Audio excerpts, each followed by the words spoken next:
action. This is a nightmare, but we call our staff the dream team, and we will recover from this.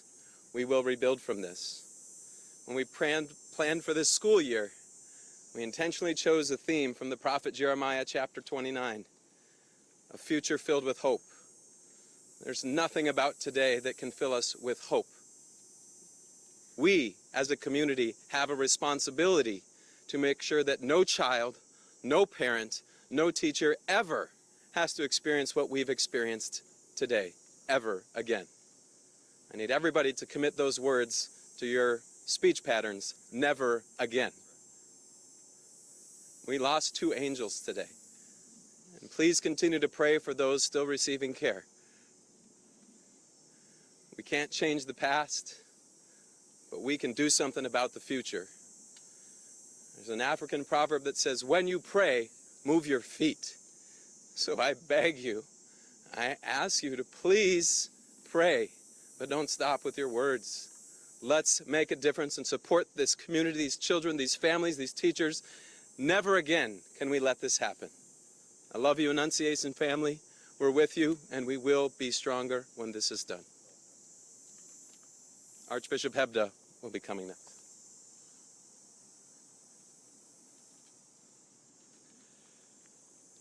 Thank you, Principal DeBoer. I'm so grateful that Mayor Fry and the Chief both mentioned how valiant you and your staff were.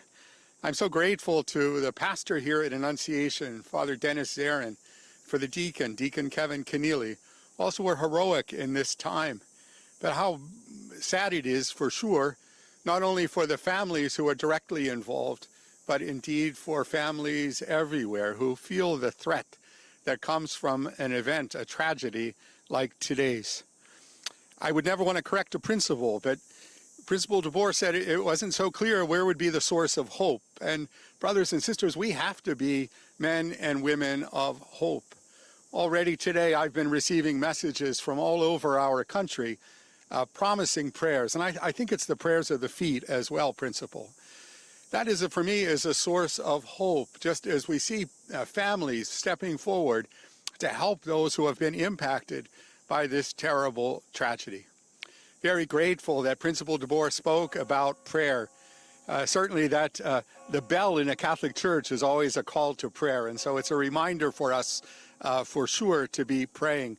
And we have to recognize that it's through prayer and through that prayer of the feet, through that action, that we can indeed make a difference. That has to be the source of our hope. I was particularly pleased today to receive a message from Pope Leo. If you'd bear with me, I'd like to share that with you. It comes directly from Cardinal Pietro Parolin, who's the Secretary of State, and it reads like this. His Holiness Pope Leo XIV was profoundly saddened to learn of the loss of life and injuries following the shooting that took place at Annunciation Church in Minneapolis. And he sends his heartfelt condolences and the assurance of spiritual closeness to all those affected by this terrible tragedy, especially the families now grieving the loss of a child, while commending the souls of the deceased children to the love of Almighty God. His Holiness prays for the wounded as well as the first responders, medical personnel, and clergy who are caring for them and their loved ones. At this extremely difficult time, the Holy Father imparts to the Annunciation Catholic school community, the Archdiocese of St. Paul and Minneapolis, and the people of the greater Twin Cities metropolitan area, his apostolic blessing as a pledge of peace, fortitude, and consolation in the Lord Jesus. My brothers and sisters, that gives me some hope.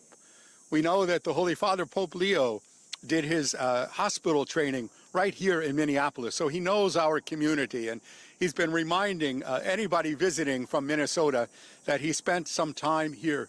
We're very grateful for his blessing, but I, like those who have spoken before, ask that you would continue to look for those ways of supporting those who have been impacted today, not only with your prayers, but also with your action. Thank you. And Chief, I now turn this back to you for your questions.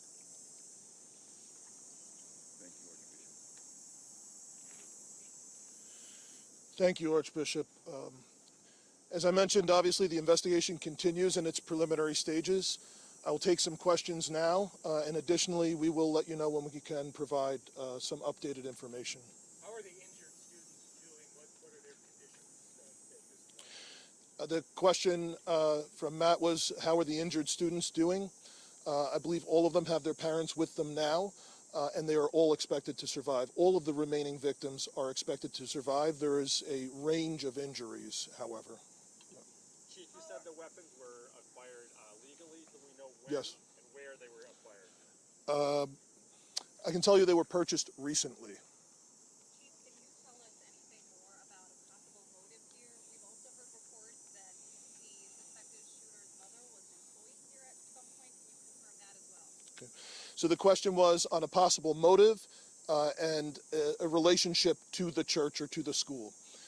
I have no information to share on a motive other than saying again that there was some sort of manifesto that was timed to come out on YouTube. It's been taken down, and our investigators are going through that to try and develop a motive from that. Additionally, there are these three search warrants happening in residential locations, and we may very well, find more information or writings that could give some sense to that, but we don't have that now.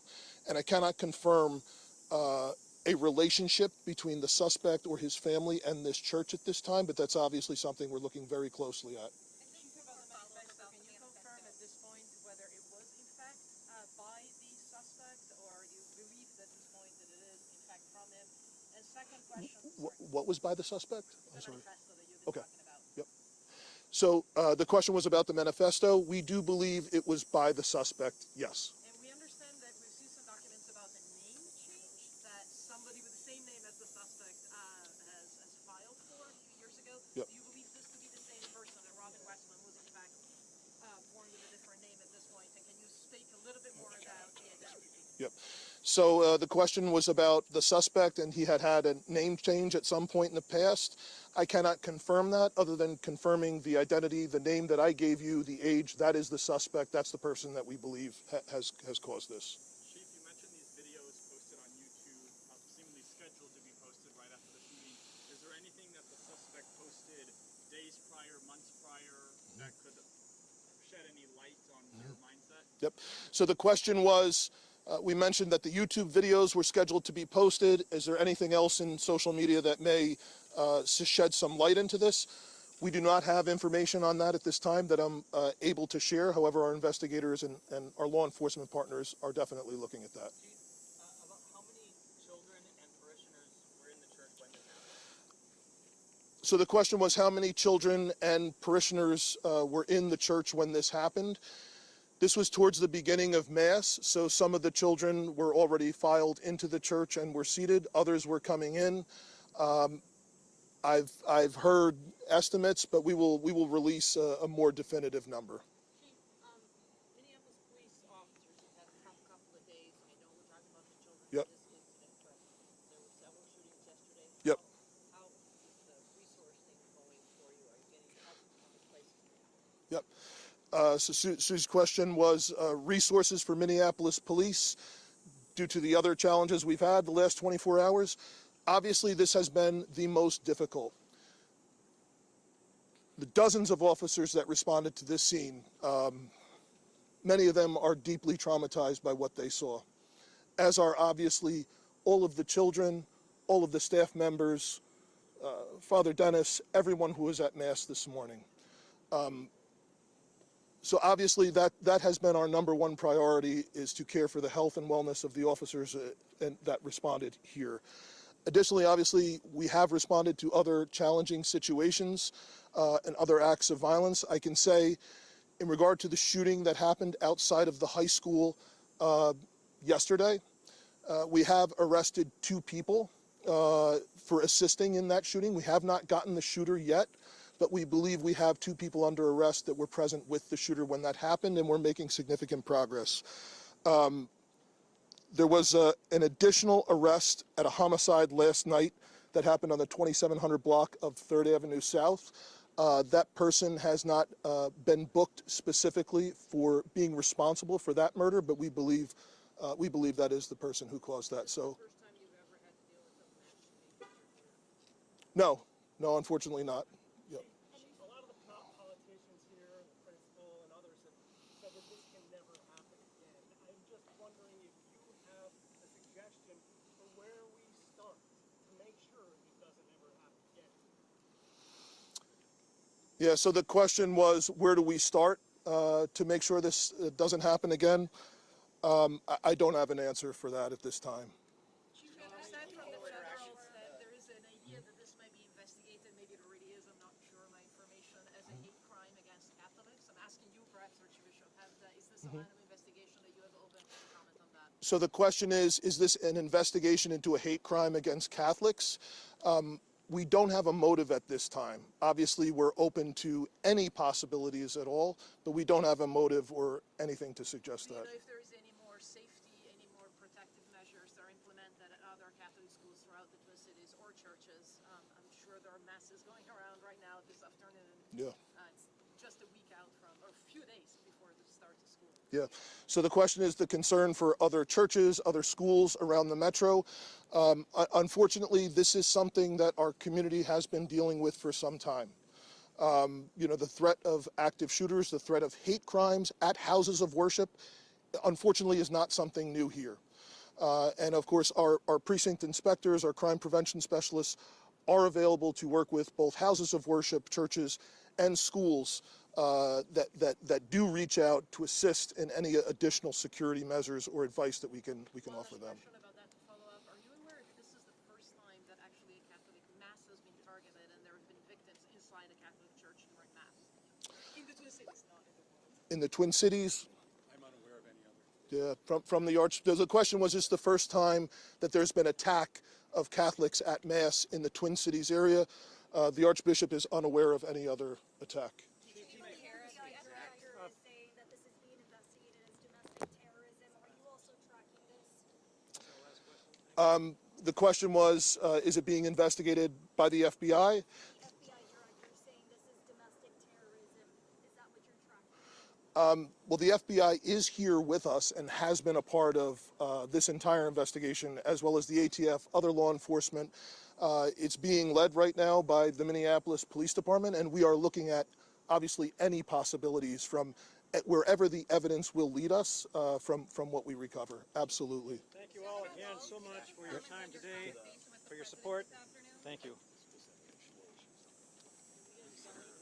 Yes, I think there's probably two names you would like spelling for.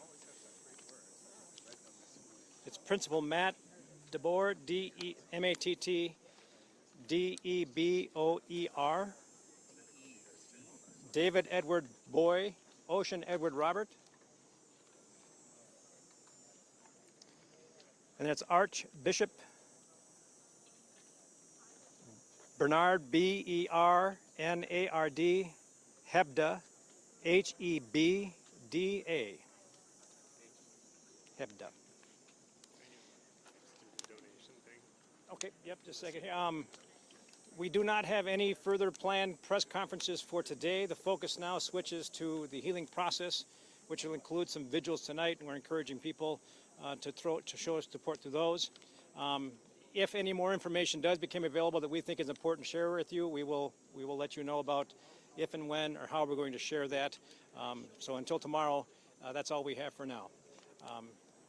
We have some information perhaps about vigils that might be helpful. Yeah, I just actually wanted to reiterate messages that are helpful for members of the public that want to support. Donating money is the best way for members of the community to support the victims of the Annunciation Church shooting. In coordination with the City of Minneapolis, the Minneapolis Foundation has established a text to donate line. To donate, the public can text ACF1, that's A as in apple, C as in cat, F as in fox, numeral 1 to 41444. That's ACF1 to 41444. The Minneapolis Foundation is hosting this fund and will continue to work with the community in the coming days and weeks to equitably distribute the funds to those affected. Thanks for the help in getting that information out to the public that wants to assist.